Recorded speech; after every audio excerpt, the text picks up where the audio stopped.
was my childhood dream to be a farmer. My dream became reality about 7 years ago. I'm an organic farmer. We produce heirloom heritage tomatoes, vegetables, herbs, eggs, and fiber from our herds of sheep, llama, and alpaca. And we also have an apiary. We produce raw organic honey. We also are home to a forever farm animal sanctuary called Liberty Hall Livestock Rescue. We provide a forever refuge and sanctuary for livestock animals that otherwise would not have an opportunity to live out their lives in a peaceful environment. Was that yummy? Was that yummy? Good job.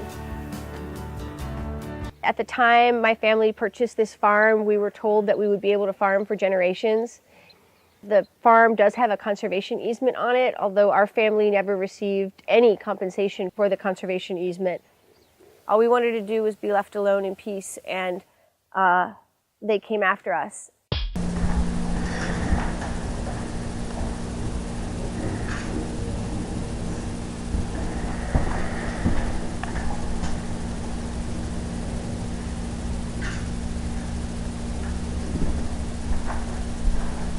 I'm asking you if I can look in here. What exactly would be in there that you would need to I see? have no idea what's in there. Okay, but I'm just wondering in terms of the conservation easement language, how it's written. What is it exactly that you're looking for? We are looking for evidence of whether or not this is being used as a residence. Okay, that's what's in the easement. And you need to look in closets. Why don't you look in the refrigerator too? I'm really not. Look, I don't want to get into an argument about this. I'm asking if I can look in the closet. It's a yes or no question.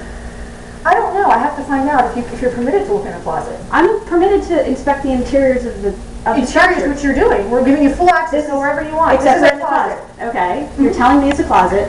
If it's a closet, is there a reason is there something in it that I can't see? Well, it has to do with individuals' personal rights and property rights, and you're permitted to come in and look in the structures to see if there's a, this is exactly the way it was I'm glad that you're saying that. May I look in the for the record, I want to may make I sure, look in the for the record, if we can understand, you've asked to look in a closet, right, to see what's inside of it, and I want to understand why, for purposes of the conservation easement, why you need to look inside of a closet. I'm not required to answer that question right now. I'm permitted to look at the interiors of the structure. I mean, a landowner's asking you a question and you're not going to answer it? Is that right? You're challenging me on whether or not I can inspect the interior of the structure? No, I'm not. You can inside the structure. I have asked anywhere you want. I've asked you for an answer to the question. May I look inside of this? But I'm trying to understand what exactly you think is inside of this closet. I don't know what's inside of it. I have no earthly idea. It may be that it's a completely empty closet, and I'll be like, oh, well, that was silly for me to look in there, but without seeing it... You know it's not empty, because before, the first time you were here, this actually wasn't here in totality. I don't honestly recall... So it's a utility closet, there's utilities in it. Again, what are you taking a picture of? This is standard business practice. When we go on monitoring visits, we take photographs. And this is exactly the way it was the last time you were here.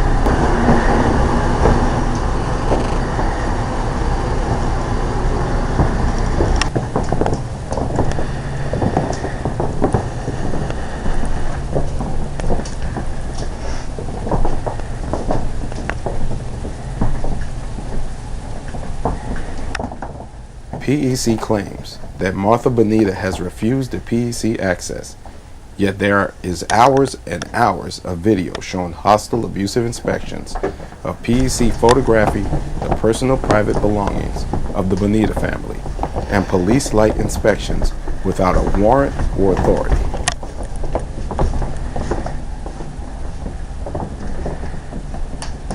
When she leaves, get a shot of the room.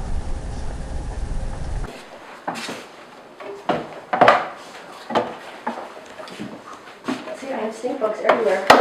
Notice how there aren't as many over there. It's because I have all the chickens, so they seem to eat them. But here, I don't have anything to eat. So.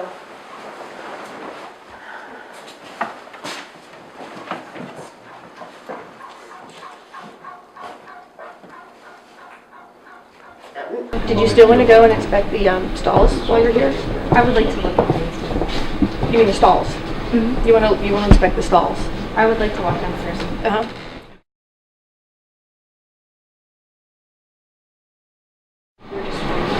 As a taxpayer, will she get a report of this? I mean, I'd like to know that too. Will I get a report of this? Because we haven't had a report in couple years now, I think, or maybe at least a year. It's not our policy to send out our monitoring. Because we got them, we used to get them, and BOF sends them out. That's BOF. We do it differently from them. At the time of purchase, the farm structures were rotten and collapsing. There was no fencing, no water, no electric, and no farming infrastructure. It should be noted that not only does PEC's argument lack credibility, the fact is that the purchase price is irrelevant as to what rights run with the land.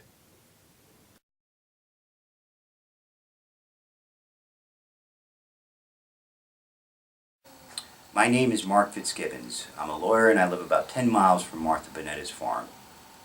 It is a beautiful location, but before Martha acquired it, the property looked abandoned and depressed. Martha brought life and joy to this property.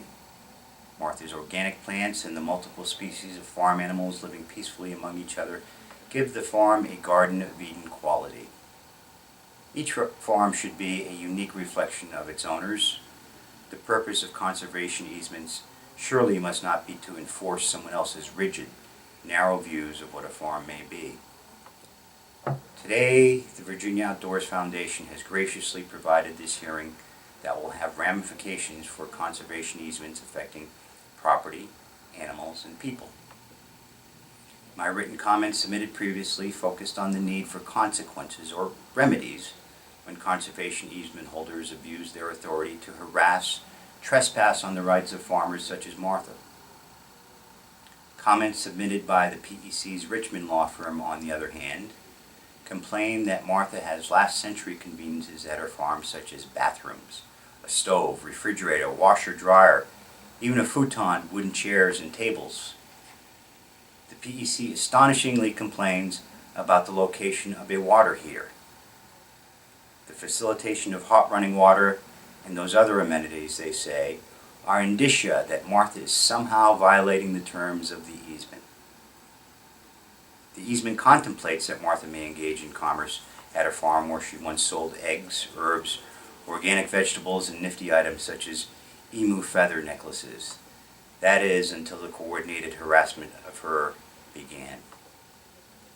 Most of those last century items about which the PEC complains are considered necessities for less muddy businesses with customers.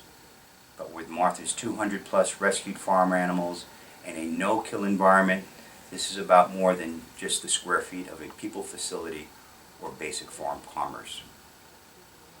What anyone with farm animals knows, especially rescues that were often rejected or abandoned by prior owners because of expensive medical issues, is that animals need on-the-spot medical care.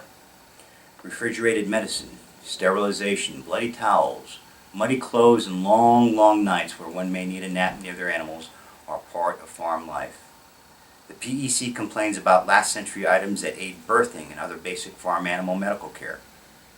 Their complaints, I respectfully suggest, make the PEC objectively unfit for holding an easement at any farm. One of the PEC's inspections was accurately captured by journalist Kevin Mooney in an article at the Daily Signal. I was there.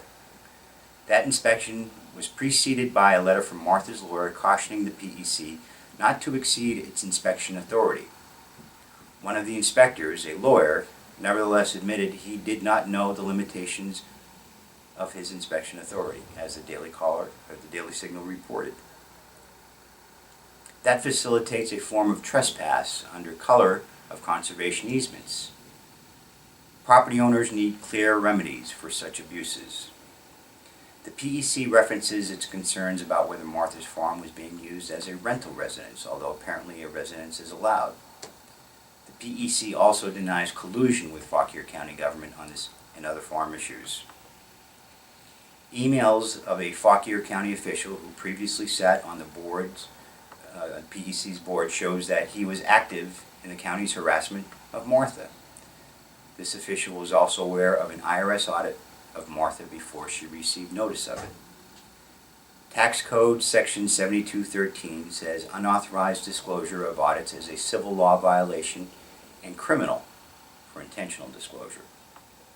The IRS audit demands conspicuously mirrored issues at the center of the complaints by the PEC in Fauquier County. These facts raise serious questions. To conclude, Martha bravely exposed that conservation easements may come with 1. Complaints about how farmers should facilitate hot running water, trespass under color of easement authority, collusion with government, and even the specter of an IRS audit. In an atmosphere without remedies, abuses are allowed to proliferate. The law of conservation easements needs remedies for abuses by easement holders. I hope the VOF will consider supporting changes in the law of conservation easements to let property owners protect themselves. Thank you for your time.